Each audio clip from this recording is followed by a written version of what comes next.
There are people out there that benefit from these kinds of occurrences. There are people out there who really, they thrive. They, not just physically and not just, impact. They get this burst of adrenaline, but also monetarily. They make more money when, bad news is good business for a lot of people. CNN probably leading the pack. And so they make the most of every bad news story. And when there aren't bad news stories, they just create them, or they try to inspire others to create them. Or in the case of these riots, they inspire other people to perpetuate them. And that's what they did the other day. Now, the sad thing about this is just before this happened, they had a live feed video of Terrance Floyd speaking to a group of protesters. Terrance Floyd in Minneapolis is the brother of George Floyd.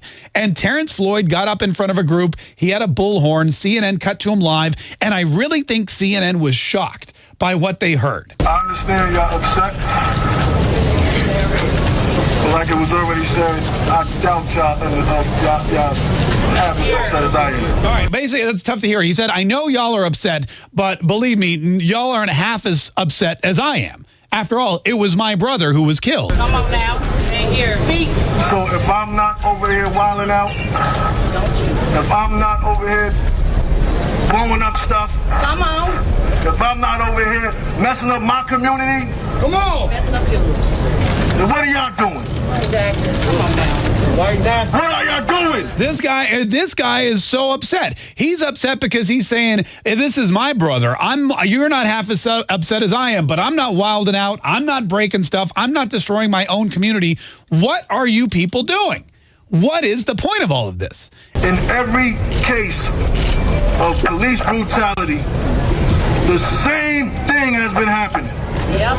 Y'all protest, y'all destroy stuff, and they don't move. You know why they don't move?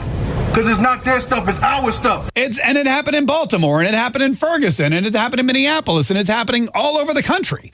And he's sitting there, and here's the guy. He's really at the root of all this. He's at ground zero for the entire protest this time around. And he's saying stuff that people really need to hear.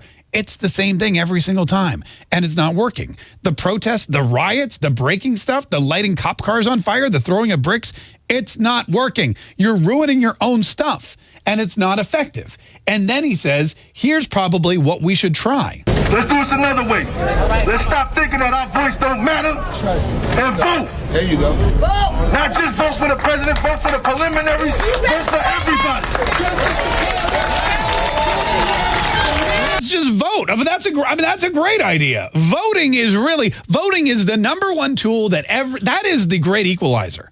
That is the great equalizer in this country. Every American gets the right to vote. And when you vote, that is how you truly affect change. You find somebody that you approve of, that you believe, that you trust because this is not a democracy. This is a republic.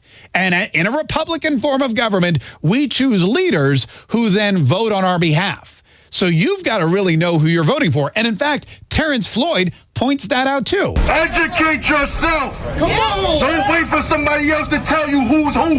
Yes, sir. Educate yourself and know who you're voting for. This is all great advice. And I was thrilled when I saw this. I was thrilled when I heard this guy who a week ago lost his brother to police brutality, to this horror. This guy it was awful. We all know it was awful. And he's out there saying, guys, don't riot, don't loot, don't break stuff. Go out and vote. And not only that, educate yourself and know who you're voting for. This is horrible news for Joe Biden, because Joe Biden just assumes that the African-American voting bloc is going to him. Joe Biden goes on Charlemagne the God's Breakfast Club and says, if you vote for Trump, you ain't black. And now Terrance Floyd is saying it's not enough to vote. You've got to know who you're voting for. And if I were Joe Biden, I would not be happy by that statement, because now you're going to have an African-American electorate going out and researching you and your record and what you've done. And guess what? They're going to find out. They're going to find out that you have a terrible record when it comes to helping African Americans and black voters. You have a terrible record on African American advancement. You tried to keep Clarence Thomas, an African American judge, off of the Supreme Court. What he did last week on the radio, he was basically upset that he even had to convince a black man to vote for him.